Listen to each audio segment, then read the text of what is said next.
12장 1절로부터 5절까지의 말씀을 우리가 함께 묵상합니다. 여러분들 가지신 구약 성경 13면을 전으로 해서 보시면 되겠습니다. 창세기 12장 1절로부터 5절까지의 말씀입니다.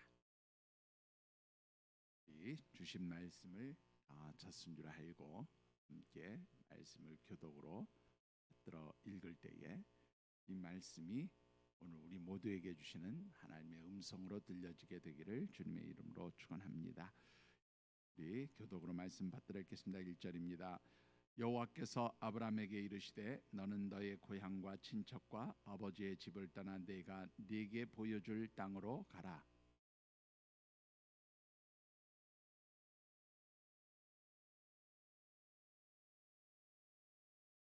너를 축복하는 자에게는 내가 복을 내리고 너를 저주하는 자에게는 내가 저주하리니 땅의 모든 족속이 너로 말미암아 복을 얻을 것이라 하신지라.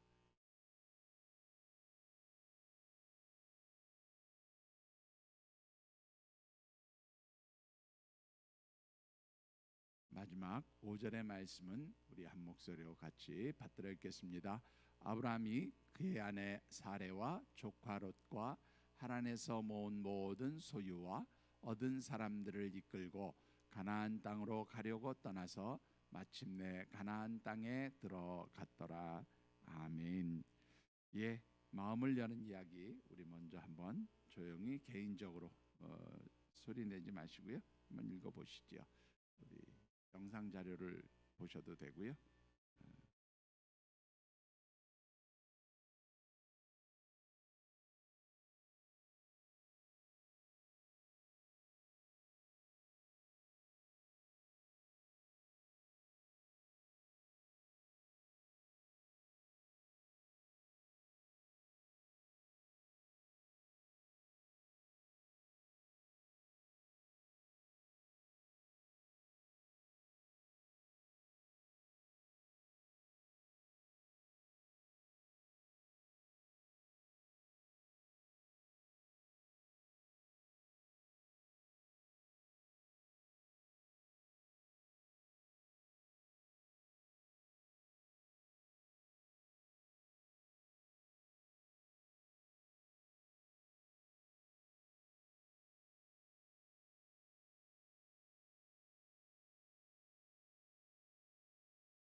예, 우리 잘 아는 다니엘 혼돈의 그 큰 바위 얼굴의 이야기입니다.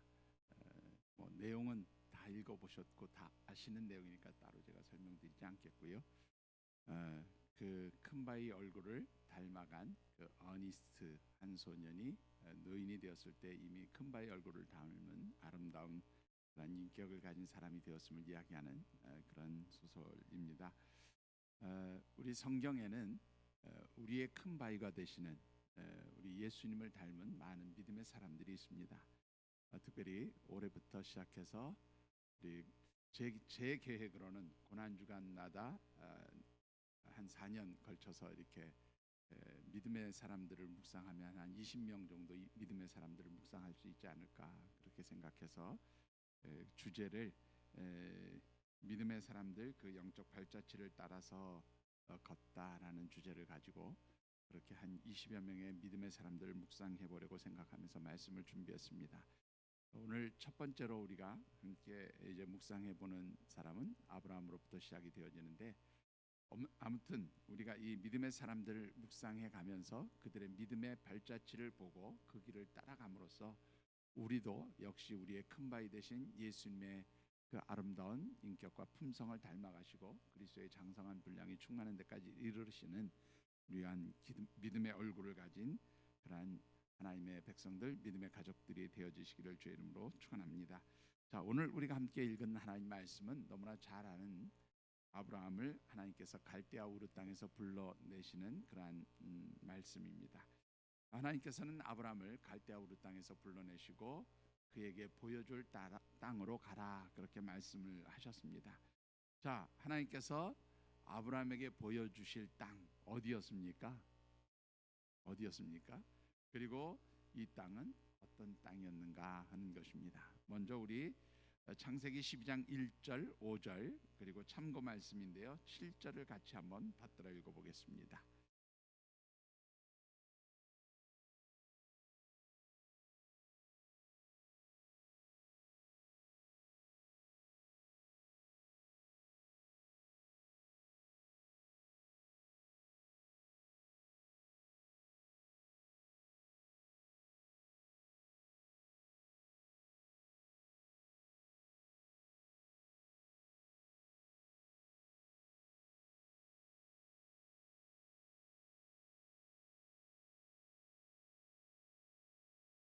예, 오늘 이 말씀 보면 하나님께서 갈대아 사람들의 땅 우르예요. 더 정확하게 표현하면 갈대아인들이 사는 땅 우르에서 그를 불러내셨다. 이제 우리가 보통 그냥 갈대아 우르라 그렇게 표현을 하는데 이 갈대아인들이 살던 땅 그 우르에서 아브라함을 불러내십니다. 그리고는 아브라함에게 내가 너에게 보여줄 땅으로 가라. 그리하면 너와 네 후손에게 그 땅을 주겠다. 그렇게 말씀하셨는데 그 땅은 우리가 잘 아는 대로 또 오늘 이 창세기 12장 5절과 7절에 있는 말씀대로 바로 가나안 땅이었어요. 자, 그런데 이 가나안 땅 그러면 여러분들 어떤 생각이 딱 떠오르십니까? 가나안 땅 그러면 제일 먼저 떠오르는 생각 어떤 생각이세요? 예? 우리 신석순 권사님 큰 소리로. 예, 축복의 땅. 하나님께서 젖과 꿀이 흐르는 축복의 땅으로 주신 곳 이런 이미지가 제일 먼저 아마 떠오르게 될 겁니다. 가나안 땅은 그래서 젖과 꿀이 흐르는 축복의 땅이다. 그런 생각을 가지게 만드는 그런 땅입니다. 그렇게 보면 이 가나안 땅은 굉장히 참으로 좋은 땅이고 복이 있는 땅이고 뭐 이 토지의 상태나 이런 것들이 모든 환경과 조건들이 너무너무 좋은 것처럼 그렇게 느껴질 수 있어요. 그런데 정작 이 가나안 땅이라고 하는 것을 좀 더 깊이 있게 성경을 통해서 묵상해 보면 그렇게 쉽게 생각할 수 있는 땅이 아니다 그런 말입니다. 축복받은 땅이라고 그렇게 단정적으로 말하기가 쉽지 않은 땅이다 그렇게 말씀을 드릴 수가 있어요. 자, 왜 그럴까요? 우리 창세기 10장 1절과 6절을 함께 한번 읽어보겠습니다. 창세기 10장 1절과 6절입니다. 같이 한번 읽습니다. 시작.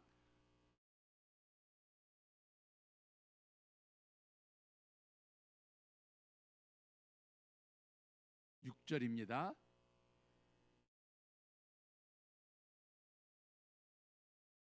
예, 여러분들 창세기 10장에는 노아의 후손들의 족보가 쭉 기록되어 있어요. 그래서 그 족보가 시작되어지는데 1절에는 바로 노아의 세 아들 노아와 같이 방주에 들어갔던 누구입니까? 셈과 함과 야벳의 이름이 기록되어 있어요. 그리고 지금 6절의 말씀을 읽으면 이 6절에는 함의 자식 함의 자녀들로서 누가 있었는가를 기록하고 있는데 거기에 보면 구스와 미스라임과 붓과 그리고 누구의 이름이 나와요? 가나안이라고 하는 이름이 나와요. 자, 여러분들 왜 제가 지금 이 가나안이라는 이름을 찾아냈는가 하면 이 말씀을 묵상하기 위해서는요 창세기의 내용을 잘 좀 전후의 문맥을 보시면 이 말씀을 왜 우리가 지금 이 가나안이라는 이름을 끌어냈는지를 좀 이해하실 수가 있을 터인데요. 여러분들 홍수 이후에 이제 노아가 농사를 짓습니다. 특히 포도 농사를 지어요. 그리고 포도를 따서 그 열매를 가지고 포도주를 담급니다. 그리고 포도주를 담근 노아가 그 포도주를 마시고 취해서 장막 안에 벌벗고 누워 있게 됩니다. 아마 취해서 잠이 들었던 것 같아요. 제일 먼저 누가 그것을 발견합니까? 둘째 아들인 함이 아버지가 술에 취해서 포도주에 취해서 벌거벗고 잠이 든 것을 보고 어떻게 합니까? 그것을 나와서 형제들에게 이야기합니다. 근데 그것을 단순히 형제들에게 이야기한 것으로 성경은 보지 않고요. 그것을 무엇으로 봅니까? 성경은 아버지를 조롱하며 그렇게 이제 아버지를 흉본 것으로 그렇게 이해를 하고 있어요. 그래서 이 창세기 9장의 말씀을 보면 바로 그 노아가 포도주에 취해서 잠들어 있을 때 그 아들 함이 아버지를 보고 그렇게 웃고 그것을 형제들에게 전한 그 이야기와 함께 첫아들 셈과 막내 아들 야벳은 이제 몸을 돌리고 아버지가 덮을 것을 가서 이제 가지고 들어가서 아버지의 벌거벗은 모습을 가려주는 그런 내용들이 기록되어 있음을 보게 됩니다. 뒤늦게 그것을 알게 된 아버지 노아가 셈과 야벳은 축복을 하고 함은 저주를 하게 되는데요. 그 함을 저주하는 내용 중에 창세기 9장 25절에 보면 이런 말씀이 있어요. 같이 읽어보십시다.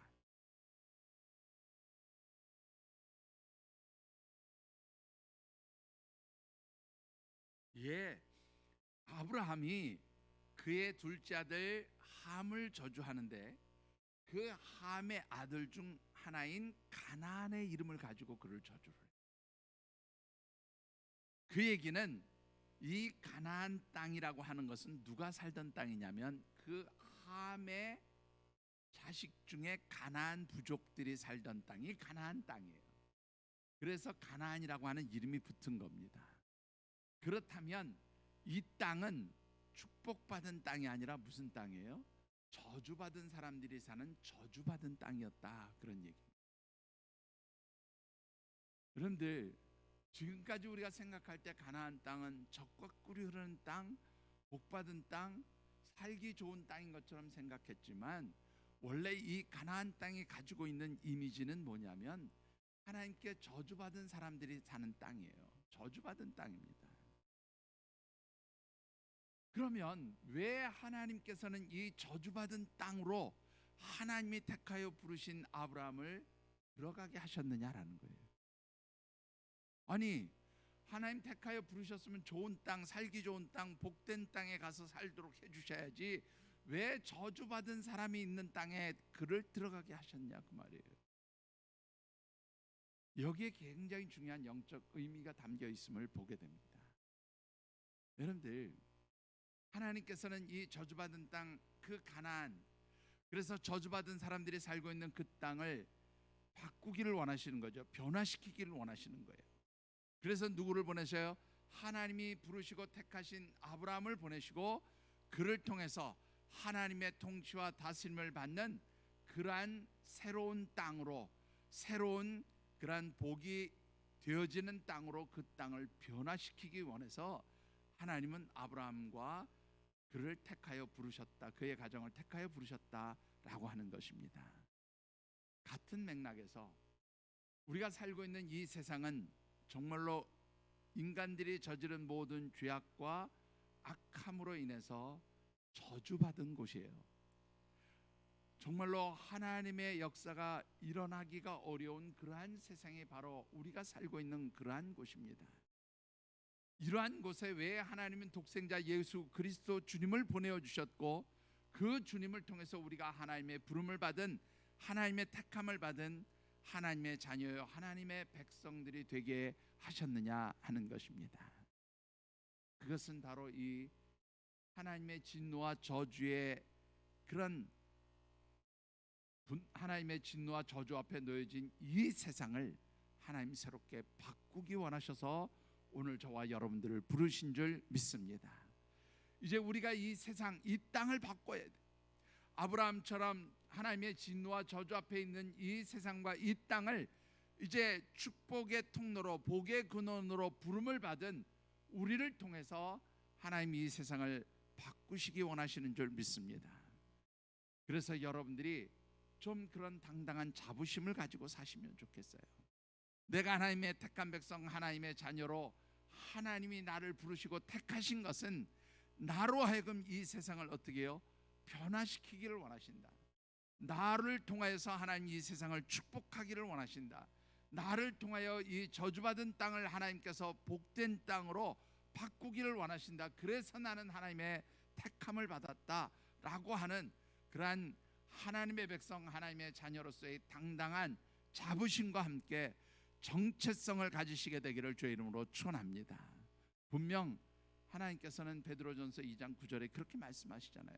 너희는 택하신 족속이요 왕 같은 제사장이요 그의 거룩한 나라의 백성들이니 이는 너희들을 통하여 하나님의 기이한 빛 가운데 들어가게 하신 그 거룩하신 덕을 선전하게 하려 함이라. 바로 이 일을 위해서 하나님 저와 여러분들을 부르신 줄 믿습니다. 이제 나는 이 저주받은 세상, 하나님의 진노 앞에 있는 세상을 축복의 장소로 바꿀 사명이 있다. 그런 당당함을 가지고 살아가시는 우리 귀한 믿음의 가족들이 되어지시기를 주님의 이름으로 축복합니다. 자, 그렇다고 하면 우리가 이 하나님의 부르심을 받고 저주받은 세상을 복된 세상으로 바꾸기 위해서 그렇게 택함을 받았다면, 우리가 이 택함 받은 사명을 감당하기 위해서 어떻게 해야 될까라는 거예요. 어떻게 해야 될까? 여러분들 무엇을 어떻게 해야 되냐 하는 것인데, 우리 창세기 12장 1절의 말씀을 다시 한번 같이 받들어 읽어보겠습니다.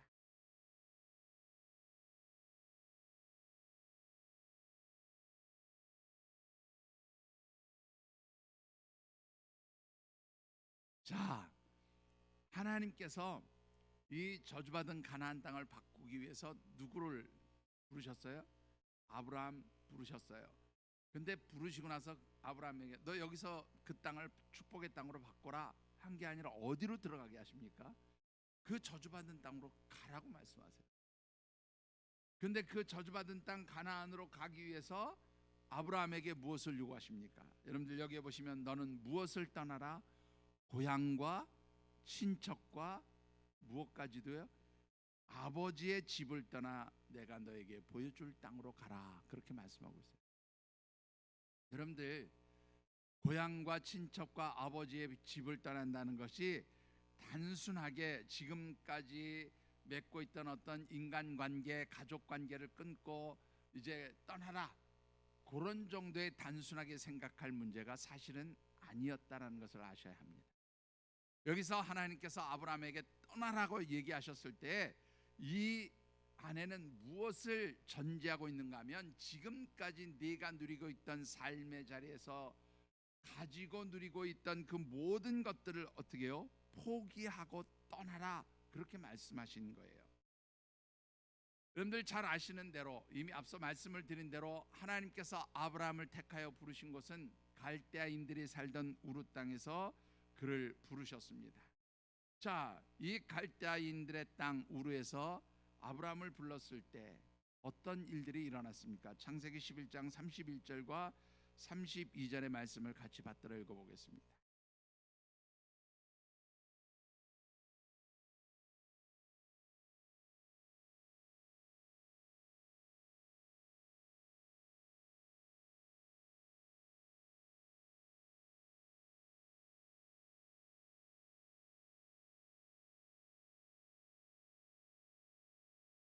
자, 여러분들 아시는 대로 하나님께서 갈대아 우르 땅에 있던 아브라함을 부르셨어요. 근데 이때는 누가 살아 있었는가 하면 아버지 데라가 살아 있었습니다. 그래서 여기에 보면 마치 데라가 그 가족들을 이끌고 떠난 것처럼 되어 있지만, 사실은 아브라함이 이제 가족들을 이끌고 떠나게 된 거죠. 물론 아직 생존해 있는 아버지가 가장 윗어른이니까 성경의 표현대로 아버지 데라를 가장 앞에 둔 거예요. 그래서 이 아버지 데라와 함께 아브라함의 가정이 조카 롯과 함께 이제 하나님이 보여주시는 땅 가나안을 향해 떠나게 됩니다.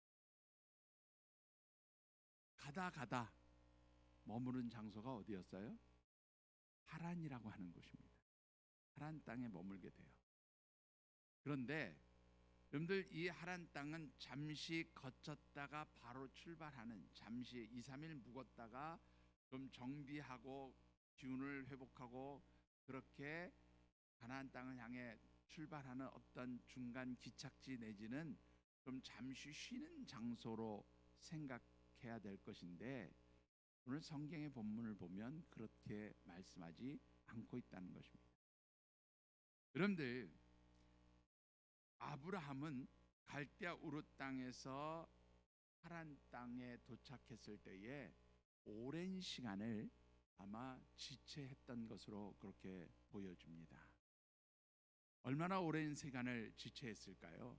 여러분들, 정확한 기간은 나와 있지 않아요. 성경에 정확한 기록은 나와 있지 않는데, 학자들이 이런저런 것을 막 추정해서 따져보면 대략 한 5년 정도로 그렇게 추정을 합니다. 그런데 AI한테 제가 물어봤어요. 아브라함이 하란 땅에 몇 년이나 머물러 있을까? 그랬더니 AI도 5년. 그래서 너 거짓말하지 마. 거짓말하지 마. 어떤 걸 가지고 5년이라고 그렇게 얘기를 하니? 네가 근거가 있다면 정확하게 얘기해봐. 그랬더니 네, 제 말이 맞다고 얘기하면서, 사실 정확한 근거는 없습니다. 그냥 후대의 성경학자들이 얘기한 게 5년 정도 추정을 합니다. 이렇게 얘기를 하더라고요. 그러니까 사실은 몇 년을 머물렀는지는 정확하게 알 수 없어요. 그런데 상당한 시간을 머물러 있었던 것을 보게 됩니다. 그리고 그 상당한 시간이 흐른 뒤에 아브라함이 하란 땅을 떠나게 되는데, 결국 언제 떠나게 되었는가 하면, 여러분들, 아버지 데라가 죽고 나서야 비로소 하란 땅을 떠나게 돼요. 하나님 부르실 때 누구도 떠나라 그랬어요? 아버지도 떠나라 그랬죠. 그런데 그 아버지를 떠나지 못하고 아버지를 모시고 함께 가게 되는 그런 과정에서 결국은 아브라함이 발목을 잡히게 된 겁니다. 그래서 사도행전 7장 4절의 말씀을 보면 정확하게 아브라함이 가나안 땅으로 들어간 그 시점을 이렇게 얘기합니다. 같이 한번 읽어보시죠.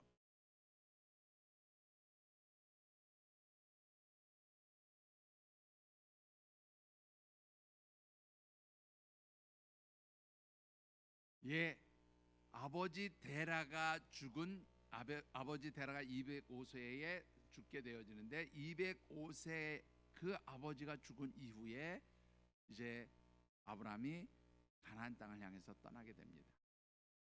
그런데 이 아브라함이 가나안 땅으로 바로 들어갔으면 조금 더 일찍 들어갈 수 있었을 터인데, 하나님 말씀하신 대로 아버지를 떠나지 못했고, 그 아버지가 바로 하란 땅에서 가나안으로 들어가게 하는 이 아브라함의 발걸음을 지체시키는, 발목을 잡는 어떤 그런 걸림돌의 역할을 했다라는 것입니다.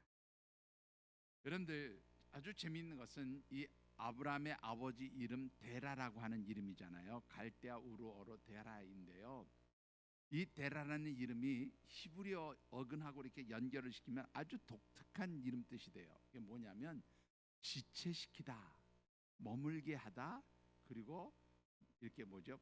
방황하게 하다, 맴돌게 하다, 그런 뜻이 있습니다. 아마 성경은 이 아버지 데라로 인해서 아브라함이 가나안 땅을 들어가게 한 것을, 그렇게 머물게 하고 지체되게 했던 것을 아주 간접적이지만 분명히 밝혀주고 있는 것을 우리가 보게 됩니다. 그런데 이 하란 땅은 갈대아 우르에서 무려 1200km 정도가 떨어진 곳이었어요. 그런데 그렇게 먼 거리가 떨어져 있지만 이 갈대아 우르 땅과 하란 땅은 똑같은 판박이와 같은 그런 땅이었습니다. 왜냐하면 이 갈대아 우르와 그리고 하란 땅은 모두가 우상을 숭배하는 땅이었고, 특별히 당시로는 물질 문명이 굉장히 발달했던 땅이에요. 그에 반해서 가나안 땅은 아주 척박한 그런 곳이었습니다.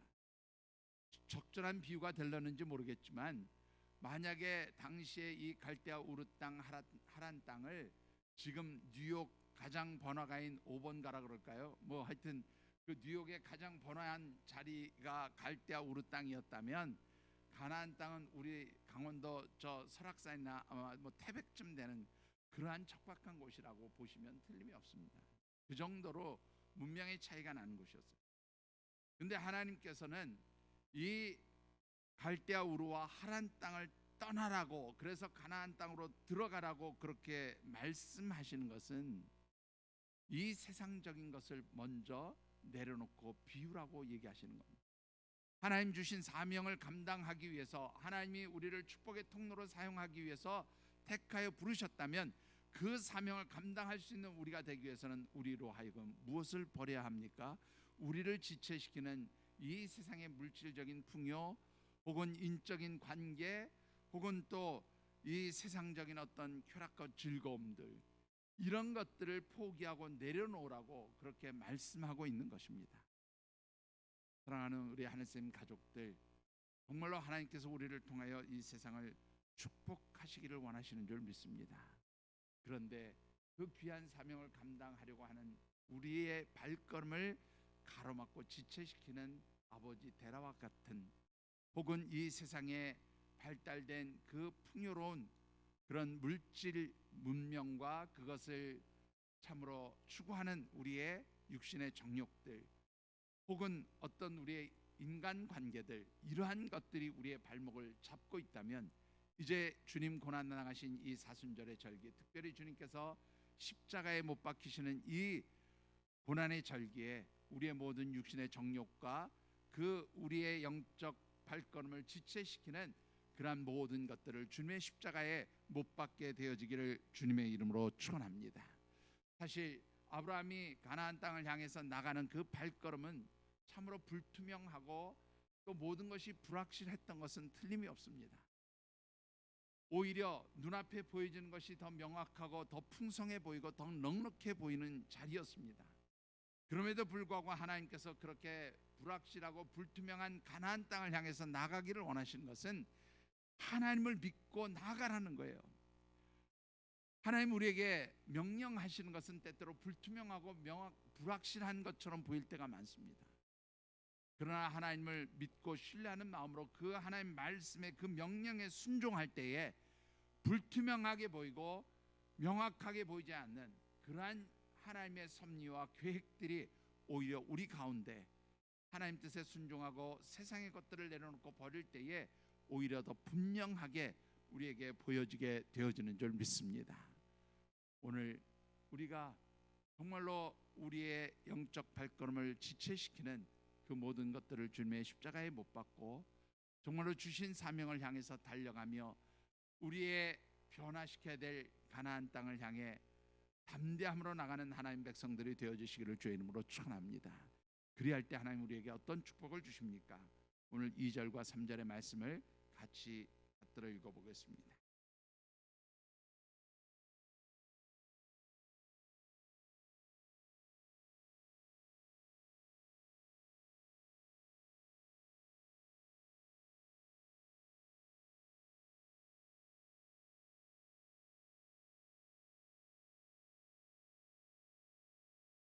아멘. 예, 아브라함이 떠날 때에, 특별히 고향을 떠날 때 하나님은 예비하신 약속의 땅 가나안을 주셨어요. 그가 친척을 떠났을 때에 그에게 하나님은 큰 민족이 되게 하시는 축복을 주십니다. 그가 아버지의 집을 떠나게 되었을 때에 하나님은 그를 믿음의 조상이라고 그렇게 인정하시고 한 민족의 조상이 되게 하시고 더 나아가 복의 근원이 되며 복 그 자체가 되게 하시는 은혜를 허락해 주신 줄 믿습니다. 오늘 저와 여러분들에게도 하나님 동일한 은혜를 주실 줄 믿습니다.